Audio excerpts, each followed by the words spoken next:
स्वागत गर्न चाहन्छु कार्यक्रम जनसरकारमा। आज हामी पश्चिम नवलपरासी जिल्लाको केरा व्यवसायीसँग कुराकानी गर्ने जमर्को गरेका छौँ। आज हामीसँग पश्चिम नवलपरासी केरा उत्पादक सङ्घ नवलपरासीका अध्यक्ष लक्कु यादवजी हुनुहुन्छ। उहाँसँग हामी कुराकानी गर्ने जमर्को गरेका छौँ। यहाँलाई कार्यक्रम जनसरकारमा स्वागत छ। धन्यवाद छ मित्र।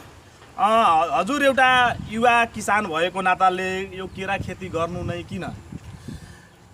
केरा एउटा यस्तो पेसा हो जुन यो राज्यलाई नै जुन वैदेशिक रोजगारमा जाने हाम्रा युवा साथीहरू छन् त्यसलाई निरुत्साहित गरी आफ्नै देशमा स्वरोजगार गर्नको लागि पनि यो एउटा अहम भूमिका निर्वाह गर्छ।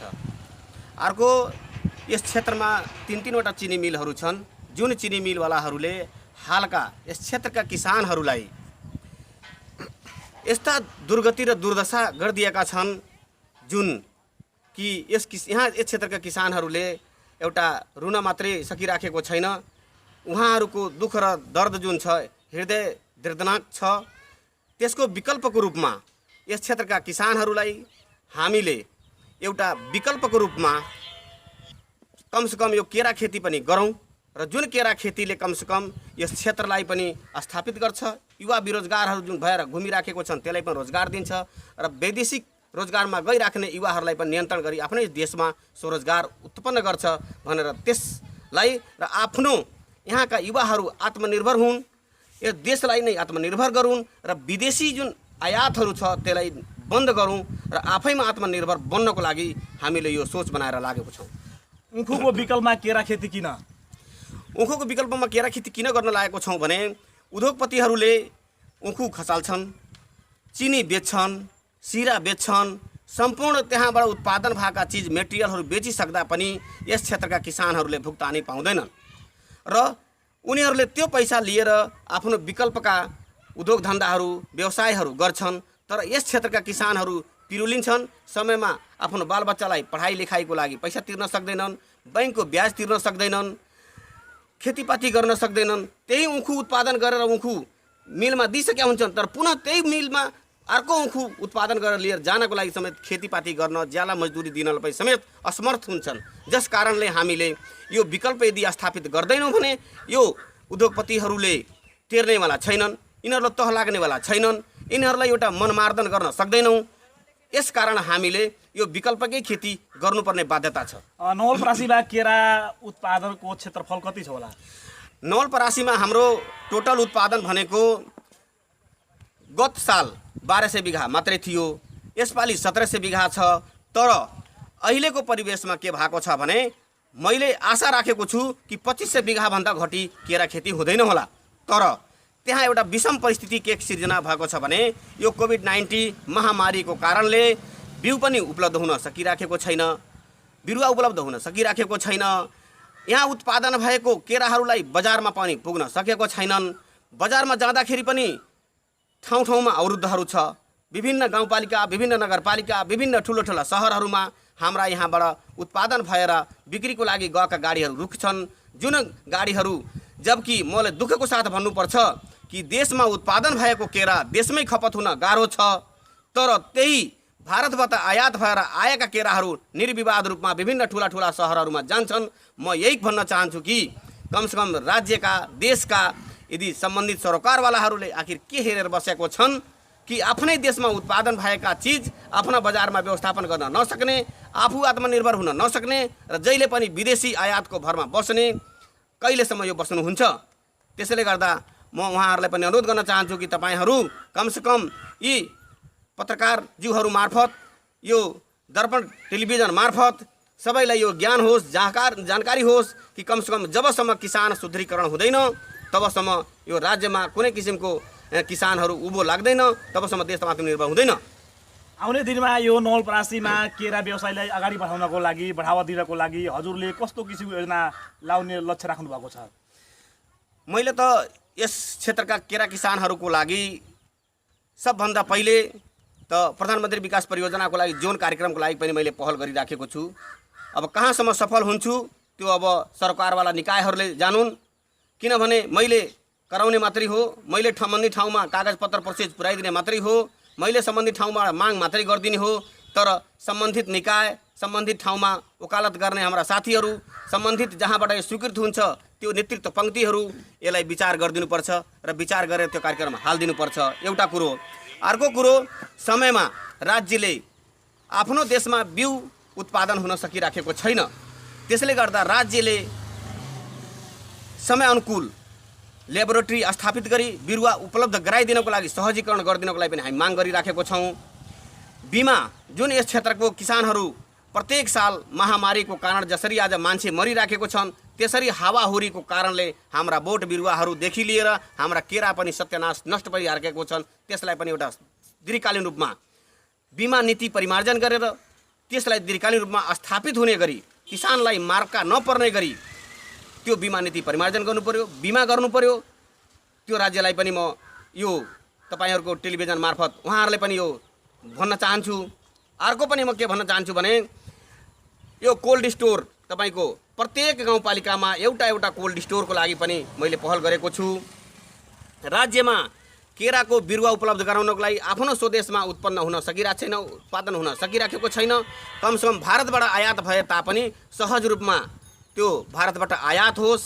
नेपालमा उत्पादन भएको बिरुवाहरूलाई, नेपालमा उत्पादन भएको केरालाई सहजीकरण गरेर बजारसम्म उपयुक्त तरिकाले व्यवस्थापन गरियोस् लगायतका मैले माग राखेर सम्बन्धित निकायहरूमा मैले आफ्नो प्रोसेसहरू चालिराखेको छु, आफ्नो कार्यक्रमहरू बढाइराखेको छु। सम्बन्धित गाउँपालिकाहरूबाट केरा बिरुवा अनुदान, मलमा अनुदान, सिँचाइमा अनुदान, विद्युतीकरणको लागि अब विभिन्न सङ्घबाट, प्रदेशबाट, हजुरको गाउँपालिकाबाट मैले माग गर्नको लागि सबै प्रक्रियाहरू चालेर, प्रक्रियाहरू पुरा गरेर मैले कागजपत्रहरू सब पेश गरिसकेको छु। अब यो के छ भने हाम्रा गाउँपालिकाका अध्यक्षज्यूहरू, हाम्रा प्रदेशका नेताजीहरू, हाम्रा प्रदेशका सांसदहरू, सङ्घीय सरकारका सांसदहरू, उहाँहरूको ध्यान कृषि भन्दा पनि विकास बजेट कहाँ धेरै खर्च गर्न सकिन्छ र त्यहाँबाट कति कमिसन पाउन सकिन्छ त्यतातिर मात्र ध्यान भएको छ।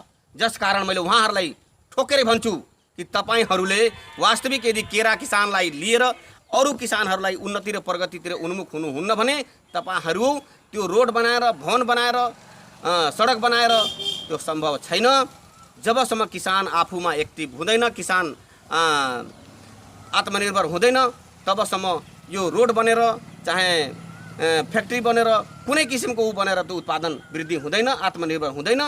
त्यसकारण मैले एउटा सबभन्दा मैले गाउँपालिका अध्यक्षदेखि लिएर सङ्घीय सरकारका मन्त्री सांसदज्यूहरूलाई समेत म अनुरोध गर्न चाहन्छु कि तपाईहरूले पहिलो प्राथमिकता किसानलाई राख्नुहोस् र किसानलाई मल, बिउ, विषादी, केरा बजार व्यवस्थापन, कोल्ड स्टोर लगायतका चिजहरूको लागि जसरी मैले पहल गरेको छु, मैले कागजपत्र प्रोसेस पेश गरेको छु, त्यो सहजीकरण रूपमा तपाईहरूले त्यसलाई कार्यक्रमलाई पारिदिनुहोस् र पारेर यो क्षेत्रको किसानहरूलाई कमसे कम लगानी जुन छ त्यो लगानी कम गरिदिनुहोस्। जसकारण कहीँ क्षति भएको खण्डमा पनि कम लगानी भयो भने क्षति महसुस कम हुन्छ र किसानले पनि आफूलाई आत्मगलानी, आत्मक्षमतामा निर्भरता ल्याउनुभन्दा फेरि पनि त्यो काम गर्नलाई उत्साह हुन्छ र उजागर गर्छ। नवलपरासी एउटा खुल्ला सिमानासँग जोडिएको जिल्ला पनि हो होइन। यहाँ धेरै अवसर पनि छन् भने चुनौती पनि त्यस्तै रहेको अवस्था छ। नवलपरासीमा यो केराको बजारीकरण कस्तो अवस्थामा छ? अब नवलपरासीमा आफ्नो बजार भनेको छैन, आफ्नो बजार भनेको एकदम न्यून छ। जुन बजार भनेको बरघाट, सुनवल, परासी लगायत मात्रै छ। तर यसको खुल्ला बजार भनेको पोखरा, काठमाडौँ, नारायणघाट, स्याङ्जा, धादिङ, अर्घाखाँची लगायतका जिल्लाहरूमा यसका बजारहरू हुन्। जुन बजारहरूमा एक त हामीले भारतीय केरा आयात भएर पीडित छौँ, अर्को पनि अवैध नाकाहरूबाट पनि केराहरू निर्यात आयात भएर हाम्रा बजारहरूमा चोरी लुकेर पनि पुग्छन्।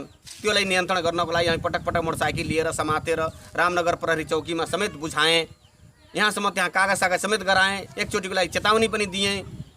त्यहाँ त कमसेकम निरुत्साहित भएको छ, अहिले रुकिराखेको छ। तर यही उत्पादन भएको चिज हाम्रै बजारहरूमा जान यो राज्य प्रणाली जुन छ अस्तव्यस्त बनाइदिएको छ। हाम्रो केरा निर्विवाद रूपमा यो बजारहरूमा बिक्री हुन सकिराखेको छैन। नेपाल सरकारले यो केरा व्यवसायीहरूलाई कस्तो किसिमको योजना लगाइदिए हजुरलाई सहज हुन्थ्यो बताइदिनुहोस् न। नेपाल सरकारले त सबभन्दा पहिले म के अनुरोध गर्न चाहन्छु भने कि नेपाल सरकारले बजारको ग्यारेन्टी पहिलो नम्बर गरिदिनुपर्छ।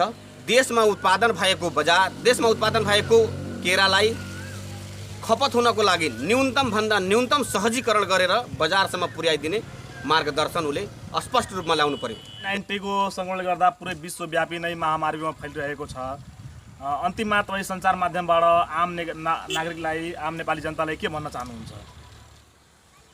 म यो महामारी कोभिड-19 को बाट बच्नको लागि सबभन्दा पहिले त म के अनुरोध गर्न चाहन्छु भने सम्पूर्ण हाम्रा देशवासी, हाम्रा यहाँका दाजुभाइहरू, दिदीबहिनीहरू आफ्ना सबभन्दा पहिले त्यो लकडाउनको पालना गर्नु पर्यो। आफ्नो घरमा बस्नु पर्यो, साबुन पानीबाट हात धुनु पर्यो र जुन हाम्रो सेनिटाइजर छ त्यो सेनिटाइजरहरू प्रयोग गर्नु पर्यो र जथाभावी हामीले घुम्न भएन, आफ्नो काम विशेषले मात्रै घुम्न पर्यो। यहाँ त बहुत साथीहरूलाई म बुझ्छु, देख्छु कि आफ्नै तरिकाले काम नभए पनि फ्री फन्ड घुमिराखेका छन्। त्यो साथीहरूले घुम्न भएन र यी समस्याहरू हाम्रा देशको लागि एउटा चुनौतीको विषयवस्तु हो। यसमा हामी सबैले आफ्नो ठाउँबाट यसलाई पालना गर्नु पर्यो र राज्यले दिएको सुझाव र सजेसनलाई मान्नु पर्यो। र म देशवासीलाई फेरि पनि अनुरोध गर्न चाहन्छु कि यो महामारीको बेलामा सबै सचेत रहौँ र आफ्ना घरमै बसौँ र हात साबुनले हात धुौँ र सेनिटाइजर प्रयोग गरौँ र जथाभावी नघुमौँ। यहाँलाई धन्यवाद छ कुराकानीको लागि। अब धन्यवाद त हजुरहरूलाई पनि छ, किनभने हाम्रा यस क्षेत्रका जुन किसानहरू छन्, केरा किसानहरू छन्, अरू अन्य किसानहरू छन्, जुनका समस्याहरूलाई तपाईँहरू मार्फत, हाम्रो दर्पण टेलिभिजन मार्फत जुन कि राज्य चाहिँ ध्यान आकर्षण गराउनको लागि स्थानीय स्तरमा आउनुभयो, यहाँ हाम्रा दुई चारवटा शब्द कुराहरू लिदिनु भयो र ध्यान आकर्षण गराउनको लागि जुन पहल गर्नुभयो त्यसको लागि म दर्पण टेलिभिजनबाट पाल्नुहुने सम्पूर्ण पत्रकार महानुभावहरूलाई हार्दिक हृदयदेखि नै धन्यवाद दिन चाहन्छु। धन्यवाद। उहाँ हुनुहुन्थ्यो पश्चिम नवलपरासी केरा उपसङ्घ नवलपरासीका अध्यक्ष लखु यादवजी। उहाँसँग गऱ्यो कुराकानी आजको लागि यतिकै नै। भोलि हामी नयाँ विषयवस्तुको साथमा पुनः हामी नयाँ श्रृङ्खलामा उपस्थित हुने बाचा गर्दै म कार्यक्रम सञ्चालक नन्दु यादव पनि बिदा हुन चाहन्छु। हस्त नमस्कार।